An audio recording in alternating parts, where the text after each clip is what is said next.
guys? DJ Evans Fishing here, and we're out here on a Sunday in beautiful Guntersville. Blue skies for the most part. We got some good weather today. It's supposed to be warming up, but today I wanted to give you guys some tips, trolling motor tips. Some things I do just to make my days easier, to make if I have an issue a little easier to fix, and that happens a lot when you're out. If you're out on tour and stuff, or even if you're on one of the let's say weekend tournament where you can be fishing for a couple days, a lot of times you're going to have to fix some things on the boat, and you're going to have to do them quickly.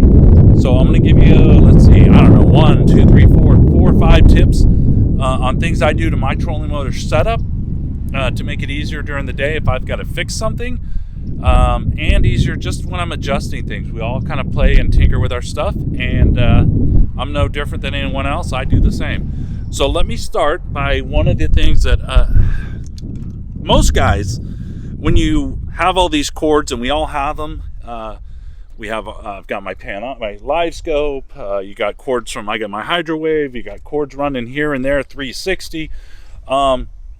We have to strap these to our trolling motor shaft, and most guys will put zip ties on there. They'll do electrical tape. It all works just fine.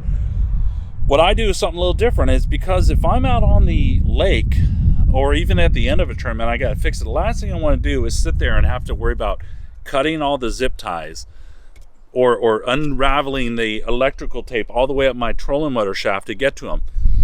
So what I've been doing for years now is I buy Velcro straps.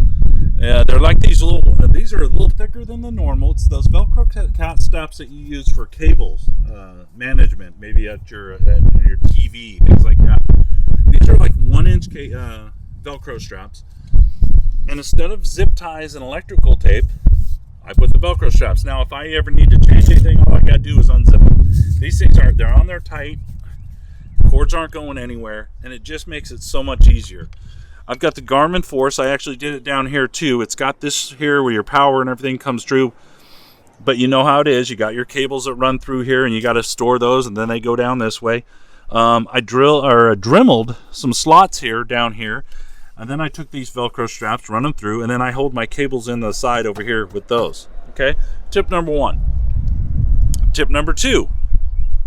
I went with a fish obsessed mount for my live scope.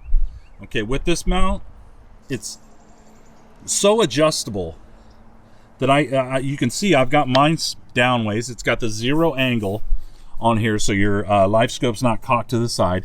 I can move it just like any other mount, except for I can turn this. Heck, I can even take this off if I wanted to. You pull this pin out, and look, live scope's off. Okay, so if you want to take this thing, move it, adjust it, whatever, it's adjustable just like any other one. I can do down scan, everything else just at the twist. Okay, so fish obsessed, this thing is amazing. I love it. I won't switch back. I'll be with them for as long as I have live scope. I also run a Hydrowave. I mount it on the top of my trolling motor here, speaker facing up. I think once the sound's in the water, it doesn't matter if it's facing down, forward, whatever, the sound's going to go all over the place. Mount that with a clamp. Simple. Another thing that's a lifesaver, guys, big rig bassin. This is for my 360 Humminbird. And again, easy, accessible. If I need to move this thing, if I need to take it off and throw it down here, same thing. All these clips will come up. They got the little bracket thing there. I can pop these off. I can take my 360 off if I want, set it on the deck under the strap, and keep it secure. But this mount, again, you get the bracket, it mounts to the bracket. It's a simple setup, but man, this thing is amazing. And it's what I go with. And again, it's about being able to adjust easily. So if I have to pull my trolling motor up, and this 360, it's getting close, I can take it and I can just pop these up, move this thing up out of the way, done. Clamp it back in. Take me 15 seconds. Okay, I've got these little pieces of tape. This just helps me align to make sure it's lined up correctly in front of the bow of the boat. Last thing, we can do it from this side. Here's this, guys. Okay, trolling motor foot. Okay, Garmin. There's my anchor lock.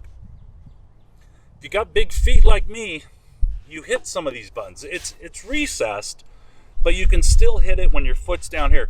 What I do is I've got these real thick, and I'm sure you can see it, real thick zip ties. These aren't your normal zip ties. These are about twice as thick.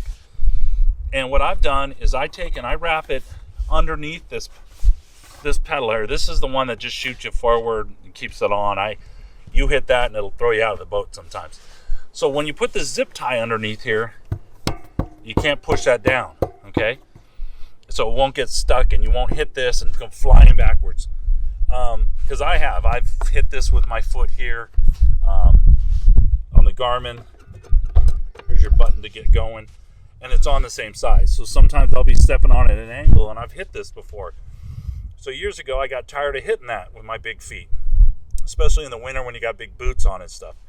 So you just run one of these big, thick zip ties underneath here, and that sucker won't go down anymore. I never use it. It's not something I'm worried about. Well, I might need it. No, I won't need it. If I want to just hit it and go forward, I can always just use my remote control. So there's a few tips on the front end of your boat that you guys might benefit from. And like I said, it's all about being able to adjust on the fly during the tournament or right after the tournament when you come off the water and you have to fix something. Okay? Anyway, so there's 1, 2, 3, 4 different tips for you guys. I hope they're helpful. Check us out, DJ Evans Fishing. I'm going to start putting more and more of these tips out for you guys. Just little things I do on the water. I know we're always tinkering. I'm sure you guys are doing the same. Moving things around, trying to find the best setup. It's something I still do all the time. So check us out at DJ Evans Fishing. Like and subscribe to the YouTube page, Instagram, Facebook, all that. It's all DJ Evans Fishing. Check us out, guys. And we'll be back next time with some more tips that'll hopefully will help you out on the water.